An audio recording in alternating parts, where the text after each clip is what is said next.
Hello, everyone. Welcome back to another episode of the Breaking Point podcast. Today, we are here with Raj Khedun. Raj is the founder of Metaverse Breathing Method, among many other things. And we're going to have a chat today about yoga, breathing, obviously, and what he's up to and things like that. So, Raj, why don't you tell people? You can either give them a brief background on you, or you can go straight into what it is that you're doing at the moment. Which one do you want to start with? Absolutely. So do we have time for a little bit of backstory genesis? Absolutely. Yeah. Okay. So I find that always helps give the context. And there's a kind of humorous and funny aspect to this as well, which I hope people can relate to in terms of when you're a child growing up. So it starts off when I was 3 years old, and Going I way remember, yeah, when I'm 3 years old, my mother takes me to nursery where I'm born in London for the first time. And we're pottering around the library, as you do. And I pick up two books from the bookshelf as a 3-year-old. One of them is on dinosaurs, and the other one is on planets. standard. Yeah. And for whatever reason, these images have imprinted themselves on my subconscious mind throughout my entire life. These themes have guided me more than my ordinary conventional education ever did. Hmm. So my questions were as a youngster was how do these animals evolve from one species to another? How does that happen? Like, is there a process? I can't see it. Is it invisible? What's going on? Yeah. And for me, this was just an all-consuming kind of interest and intrigue. It was like a mysterious puzzle that I just had to kind of work out, So, yeah. So, and then what it really came down to was evolution of human beings. How do we evolve as humans? How do we go from small-minded to now very intelligent, or not being creative to now being super creative? Or how do you make leaps in your evolution? And is that a process that you can control? So that's where the dinosaurs element in evolution came in. Planets was about, there's all these amazing planets in our solar system. We've got the universe. in the universe, yeah. But even just our solar system itself, Yeah. we've got, Jupiter, we've got Saturn, we've got Mars, we've got Mercury, Venus, all these things. But what are they actually doing there? Right. So when we go to YouTube, we can look at Mars because I have robots, on Mars exploring the surface of Mars and so on.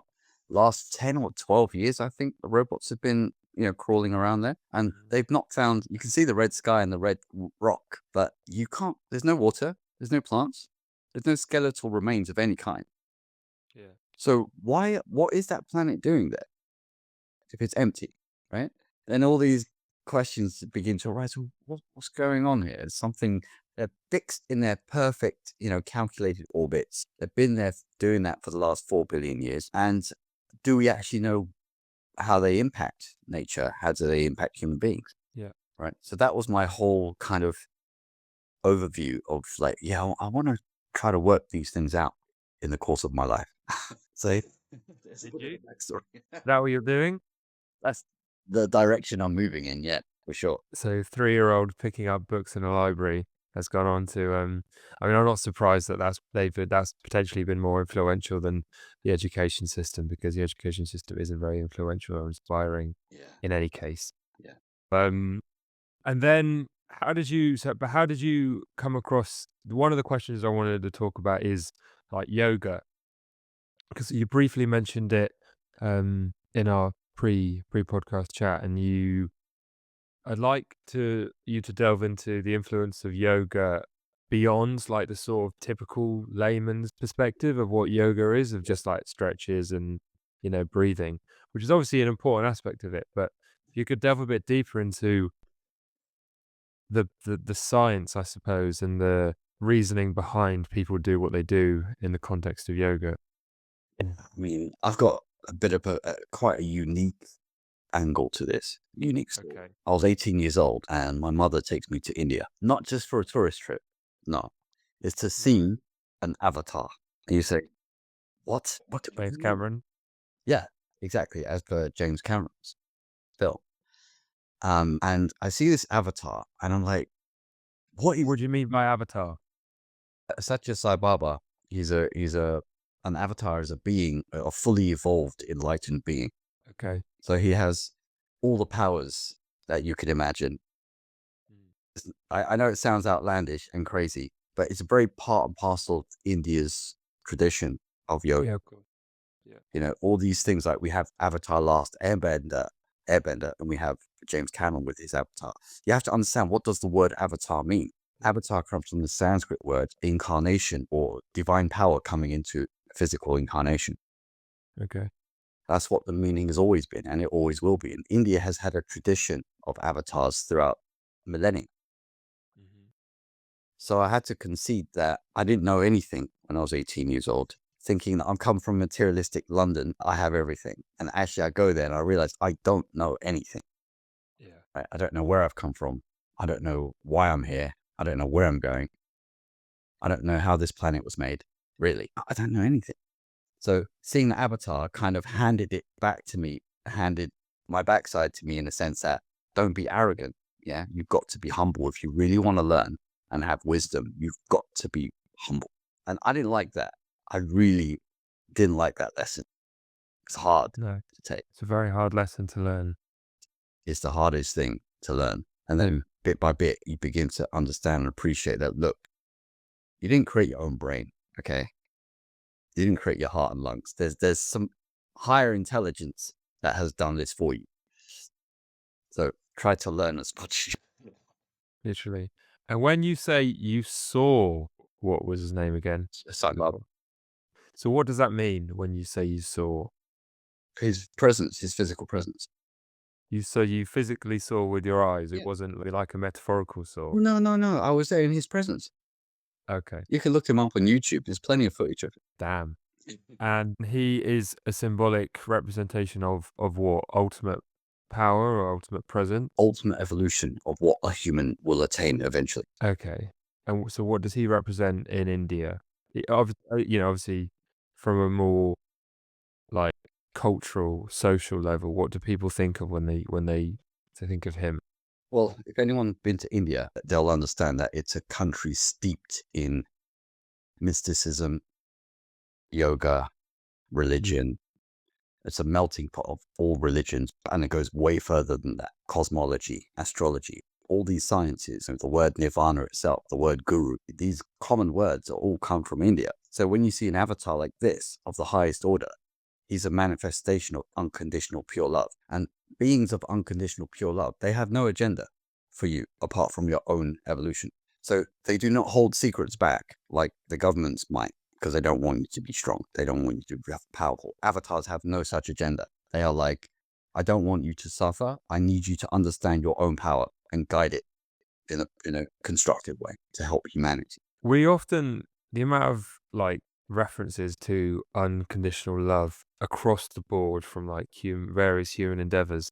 What do you think it is about why is love such a powerful force? I mean, it kind of seems obvious, but on a non-obvious level, why do you think love is so influential? Because without love, you're not connected to your source. Because we're thinking beings, all of us, human beings. They're designed to think. They have an evolved brain. There's a reason for that.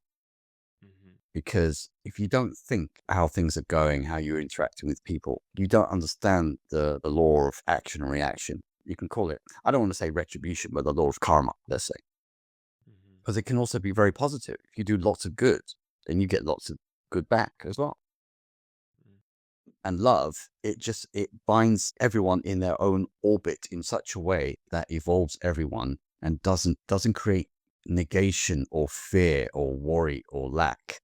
Love is a state of abundance, it's a state of generosity, it's a state of happiness. We have a bliss molecule in our brain called anandamide, right? Which every human being has. Ananda means bliss, from again Sanskrit word. If why would you have a bliss molecule in your brain if you were not meant to be happy? Yeah. Is that maybe one of the more niche things I know about yoga or that whole sort of realm is I think it's Joe Dispenza. Have you heard of Joe Dispenza? Absolutely. I'm not, yeah. Maybe it's not completely relevant or aligned, but this thing that he talks about where you tense your Yep.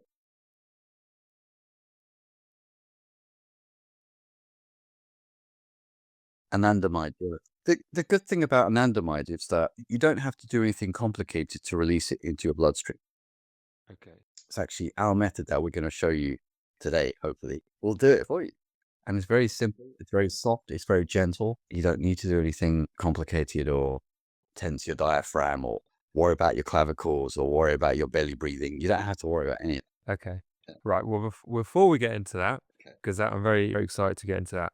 Let's talk. I've been looking through your LinkedIn, and there's some interesting sort of posts and things that you've liked and stuff. What is the importance of breath in that? You were speaking about the things that you breathe in, and I've always maintained the idea that breath is one of the most fundamental aspects of who we are. If you think of any emotional state that we get in, Mm. our breathing changes. It is like the bedrock of our existence. So, how significant is the breath, and then how does it link into what you're doing? That's a beautiful question. I'm glad you asked it. I'm glad you asked it because if you look from a kind of bird's eye view, it's not talked enough, nearly enough about in society or in the school system where it should be taught from the beginning. We can live for 40 days without food. We can live for 4 days without water, less than 4 minutes without breath, Yeah. unless you've developed, sufficient lung capacity. But that still, you're going to be struggling. So breath is not what you think it is. People think it's air or oxygen. That's a very, very small part of it.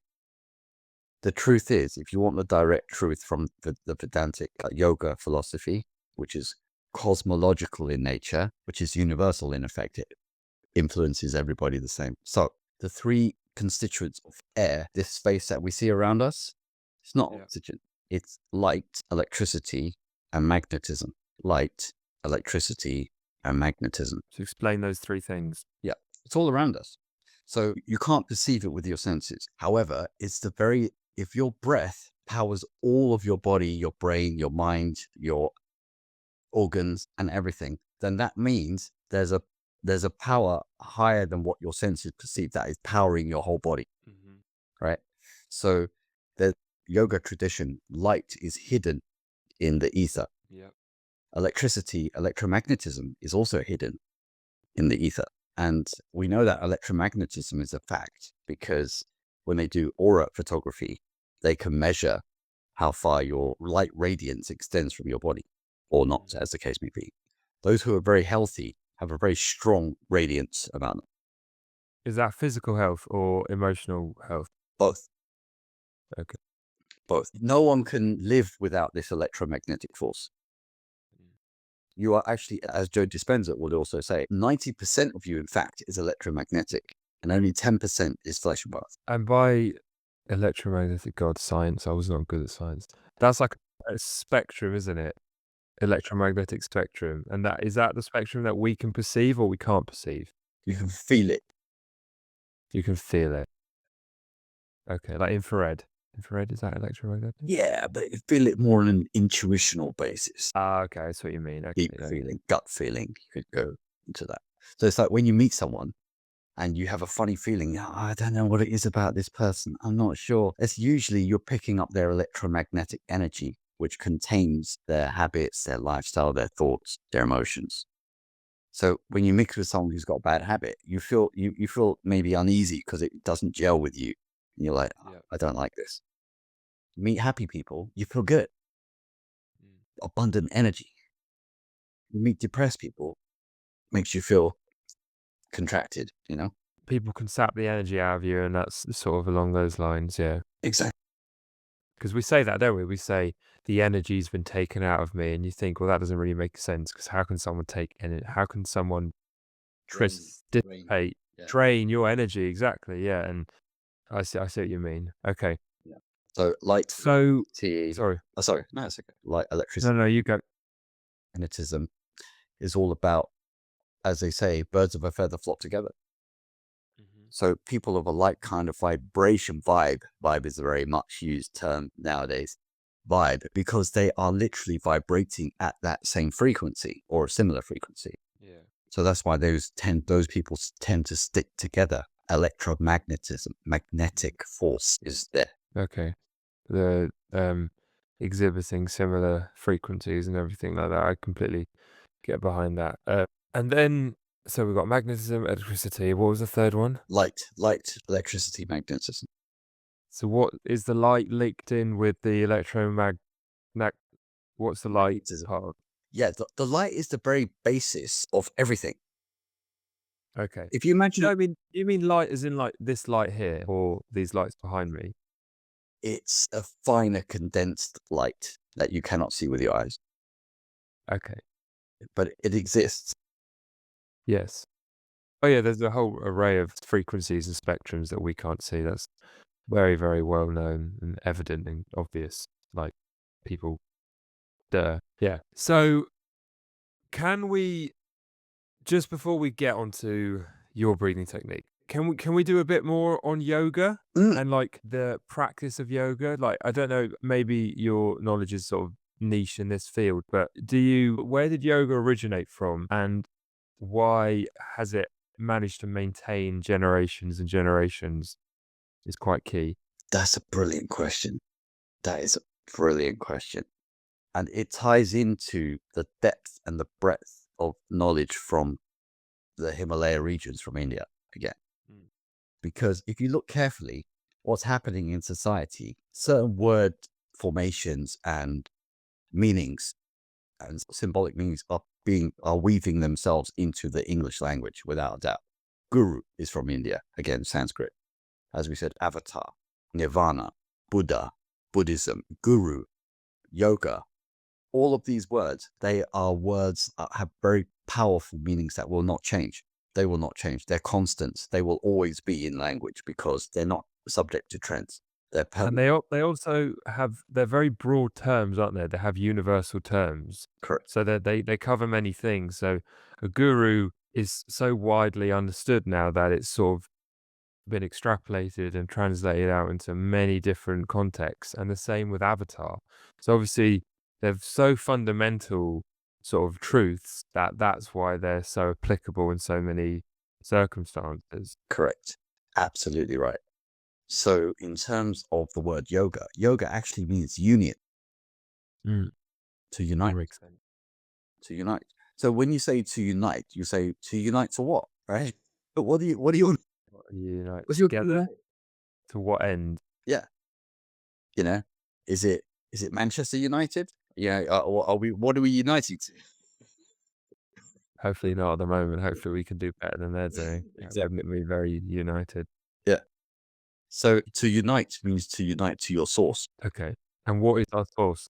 Because you said sauce a couple times. Yes. We're not talking ketchup, are we? No, no, exactly. Are you happy to go all out in the wording, or is there certain Yeah, definitely. We've got loads of time. perfect? Call it infinite intelligence, call it God, call it cosmic consciousness, call it divine Mother Nature or Mother Nature in her infinite variety of modes of expression. But most people would say God.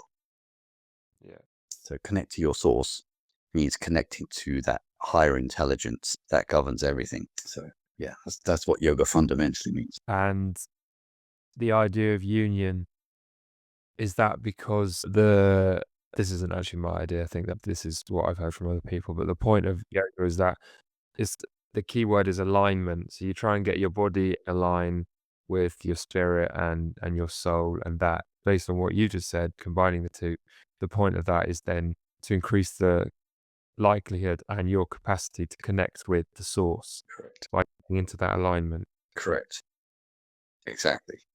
Okay, that makes sense. That's quite a powerful thing. I can see why that's such a popular thing. So, how does that link into the breathing and then the three method that you're Working on developing. working on? Yeah, I don't know what the right word say there was.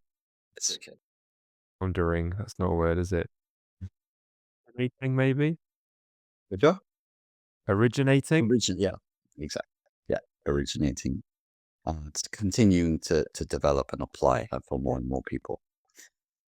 So people are breathing all day, every day anyway, right?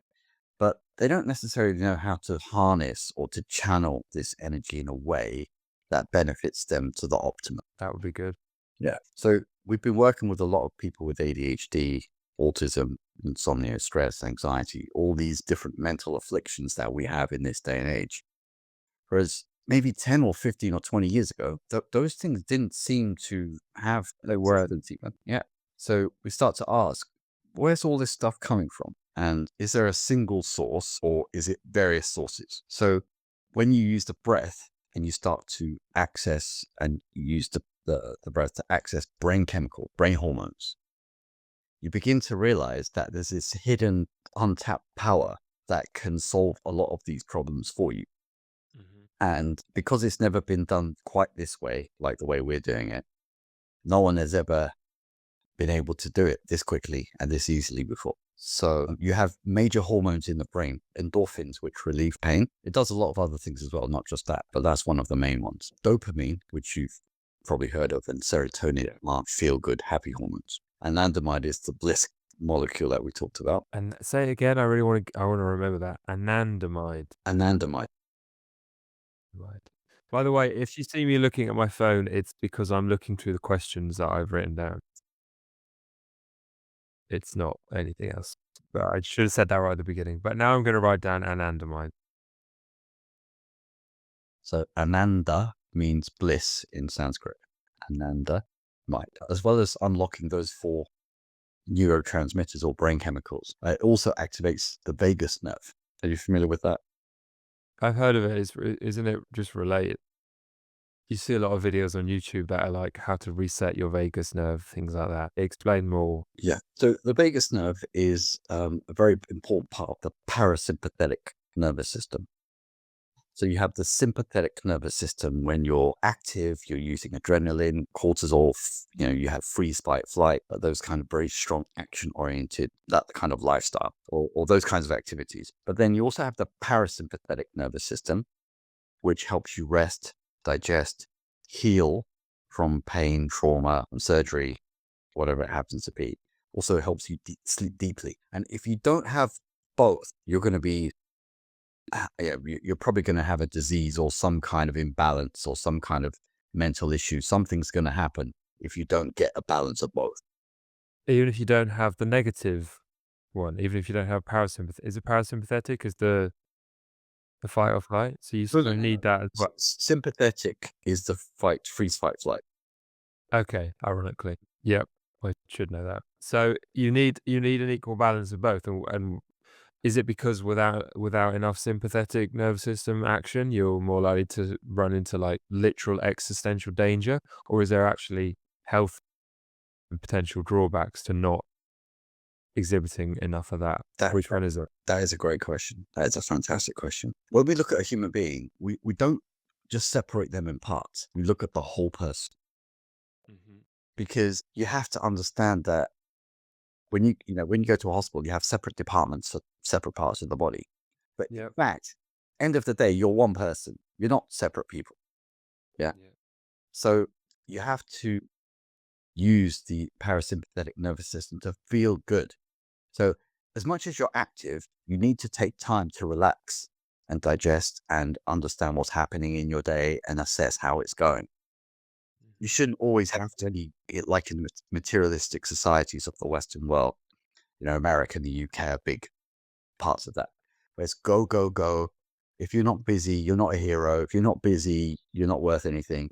That's the kind of culture we have. Grind culture. And it's not healthy. It really is not Yeah. healthy at all. I work with a woman whose son has emigrated out to New Zealand, and they spent like 6 weeks with him during Christmas. And she came back and just said that the culture, literally what you just said there, is completely different to the UK. They have a completely different way of life and outlook on life and working and things like that. And yeah, I think it was completely accurate. The consumerism society that we've developed in the West has very, very many drawbacks and obviously the superficial advantages, but a lot of significant deep drawbacks. And yeah, that doesn't surprise me at all. Yeah. I completely agree with what you're saying. But anyway, carry on. That Yeah. was a little interruption. Oh, no, no problem at all.